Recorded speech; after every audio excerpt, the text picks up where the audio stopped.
Bonjour à tous, j'espère que vous allez bien, je suis vraiment ravie de vous retrouver aujourd'hui pour une nouvelle vidéo sur la chaîne qui va être les sorties du mois d'avril qui me font très envie. Je ne vous cache pas que je galérais pour trouver une idée de vidéo pour aujourd'hui puisque finalement j'ai eu des péripéties entre guillemets de lecture et donc je n'ai pas d'update lecture à vous proposer. Et après j'ai eu une fulgurance, c'est que aujourd'hui pour moi on est le 29 mars. Du coup en fait demain quand la vidéo va sortir on sera le 30 mars et donc en fait il faut que je fasse les sorties du mois d'avril. Donc j'ai préparé cette vidéo hier soir et puis voilà, on va pouvoir commencer tout de suite. Comme d'habitude, pour préparer cette vidéo, je vais sur Booknode, je regarde les grands formats sur Booknode, je choisis à la couverture ou à l'auteur, ensuite je regarde les résumés et je garde ou je retire. Et je fais pareil pour les poches. D'ailleurs souvent les poches en fait c'est surtout des livres que j'ai déjà lus et où je me dis ça peut être bien de vous en parler en sortie poche parce que si c'est des livres que j'ai potentiellement bien aimés et que vous regardez ma chaîne c'est que peut-être vous aimez le même genre de bouquin que moi.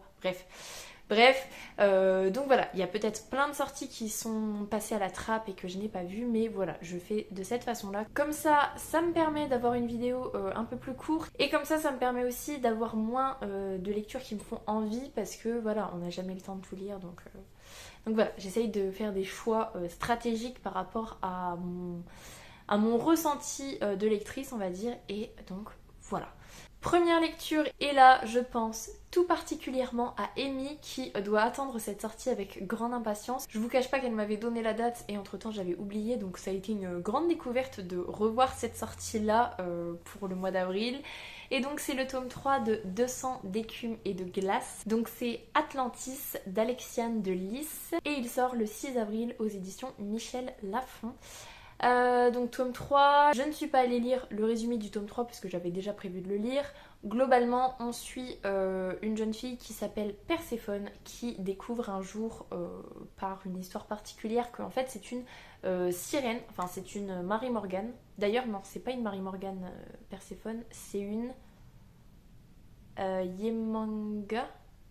Bref, je ne sais plus. C'est une créature marine en fait, enfin mi-femme, mi-créature marine, qui va découvrir le monde sous-marin, la politique des différents peuples, qui va découvrir ses origines, parce qu'en fait elle a été adoptée, donc voilà, elle va découvrir ses origines, ses pouvoirs, et en fait on va lui donner une quête, parce qu'il y a un artefact que tout le monde recherche en fait, et elle est quasiment la seule à pouvoir récupérer cet artefact, et donc voilà. C'est à peu près le pitch du tome 1.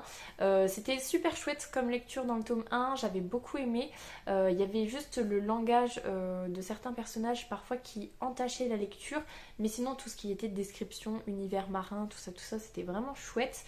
Et dans le tome 2, c'est ce que j'avais retrouvé aussi, le côté très beau, très addictif aussi parce que on a envie de savoir si elle va réussir sa quête, si elle va avoir les réponses à ses questions, et elle a pas mal de réponses à ses questions et elle développe pas mal de ses capacités, et c'est surtout qu'en plus elle souffre beaucoup dans le 2 et moi j'adore quand les personnages souffrent, donc voilà, j'étais aux anges pour le tome 2.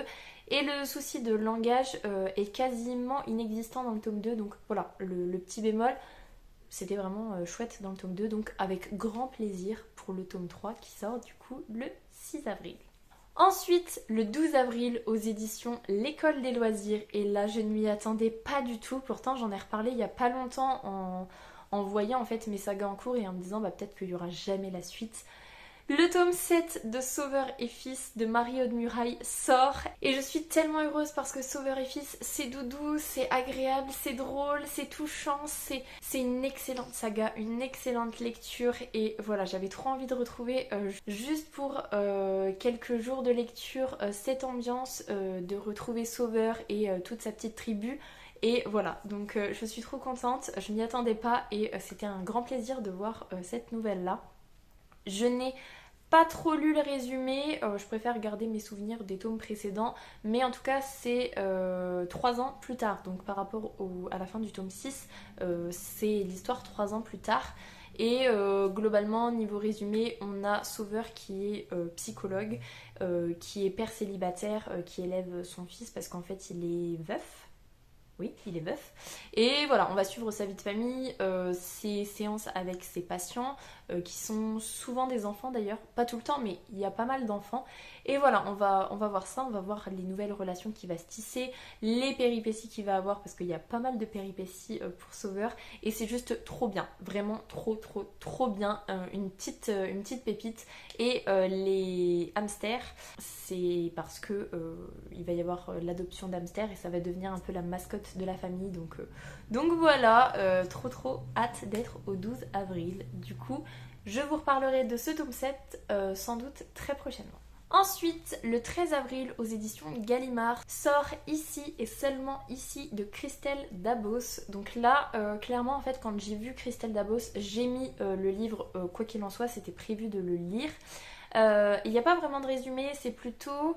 alors si j'essaye de vous refaire un truc global, c'est... ici ne respecte que ses propres règles. Ici, il n'y a ni bas, ni haut, ni pair, ni impair. Où il y a le bas, le haut, le pair, le impair. Non, je crois que c'est ni pair ni impair. Enfin bon, bref. Ici, on est obligé d'y passer, un truc dans le genre. Et c'est tout. Et c'est vachement mystérieux. Et c'est surtout que Christelle Dabos, la passe miroir. Vous savez mon amour pour la passe miroir, pour l'écriture de Christelle Dabos. Donc, bien évidemment, j'avais trop envie de relire quelque chose d'elle. Donc, voilà, c'est très mystérieux, mais ça me donne très envie. Donc, pourquoi pas. Toujours le 13 avril, aux éditions Robert Laffont, sort Violet Made of Thorns de Gina Chen. Celui-là, la couverture m'a trop tapé dans l'œil et quand j'ai vu le résumé, je me suis dit quand même pourquoi pas. On a une prophétesse qui est malhonnête, qui fait des prophéties depuis plusieurs années, un peu à sa sauce pour l'arranger. On a un prince excessivement romantique qui veut la destituer, mais par contre qui est maudit et du coup elle va devoir essayer de sauver le monde par rapport à la malédiction de ce prince-là. Je crois que c'est ça. Et franchement, j'aimais beaucoup le côté prophétesse, le côté prince, le côté malhonnêteté. On essaye de tromper, on va dire, chacun des personnages et en même temps d'essayer de sauver le monde. Je trouvais ça plutôt chouette, donc pourquoi pas. Franchement, ça me tente plutôt bien. J'ai pas l'impression que ce soit une saga, j'ai l'impression que c'est un one-shot, donc en plus ce serait vraiment trop bien. Donc, je me laisserai peut-être tenter, on verra bien. Ensuite, il va y avoir le tome 3 de The Remnant Chronicles, ça doit être ça. Et c'est The Beauty of Darkness de Marie Pearson qui sort le 21 avril aux éditions La Martinière Jeunesse. C'est une saga que je n'ai absolument pas commencé, pas lu. Le tome 1 ne me tentait pas vraiment. Alors c'est un peu bizarre parce que le tome 1, la couverture, je la trouve belle et pas attirante. Elle me titille sans que j'ai eu vraiment envie de poursuivre. Et là, je me suis dit, je sais pas pourquoi en fait, j'ai vu la couverture, je me suis dit, allez, va lire le résumé du tome 1, tu verras bien si ça te tente, et puis si ça te tente pas, c'est tout, tu le retires. Et j'ai lu le résumé du tome 1, donc le tome 1 c'est The Kiss of Deception, et en fait on va avoir Lia qui est une jeune fille qui est promise à un prince en fait, un mariage politique, et elle a pas envie de se conformer à ce truc politique, elle veut pas être forcée à faire des choses, donc elle va s'enfuir. Sauf que elle va s'établir dans un village où voilà, elle va faire sa vie pépère tranquille. Mais un jour va arriver deux étrangers dans ce village-là et en fait on va se rendre compte que l'un des deux est le prince qui a été éconduit et l'autre c'est un assassin qui a été engagé pour la tuer elle. Donc voilà, je me suis arrêtée là, je crois qu'il y a une suite dans le résumé mais j'ai pas lu plus, ça me donnait vraiment très envie en fait et je me dis pourquoi pas, ça peut être plutôt cool et le titre ça me fait un peu penser à The Curse, The Crime et The Kiss, saga que j'avais beaucoup aimé mais que je trouvais que les couvertures étaient totalement cucu et là voilà je me dis c'est peut-être un petit peu le même genre donc pourquoi pas, ça peut être sympa, éventuellement je me laisserai peut-être tenter. Ensuite, le 27 avril, aux éditions Léa, sort Three Dark Crowns. Donc c'est le tome 4 et donc c'est Five Dark Fates de Kendar Blake.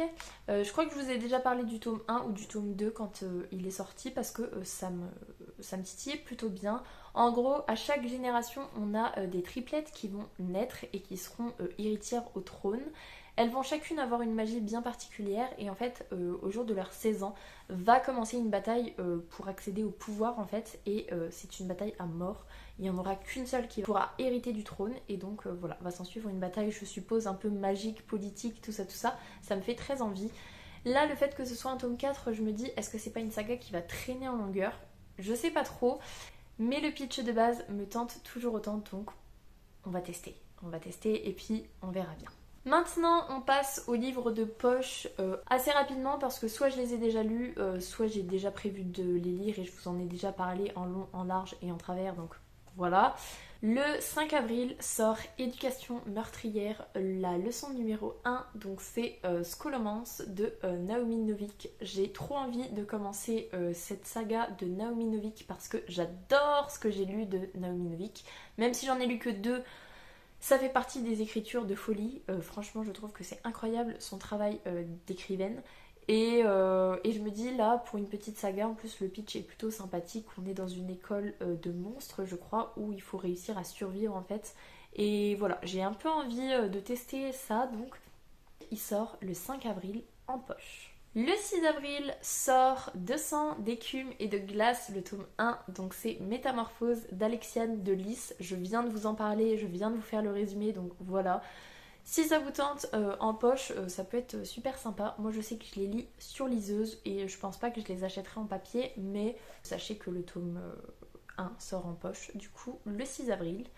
Et enfin, livre que je n'ai pas lu, que je n'ai pas dans ma bibliothèque, mais que j'avais pas spécialement prévu de lire, mais en même temps comme l'auteur je l'aime beaucoup, peut-être qu'un jour je me laisserai tenter, c'est Extincta de Victor Dixon qui sort le 13 avril et d'après le résumé, en fait j'ai lu que la première ligne c'est l'espèce humaine disparaîtra dans 255 heures.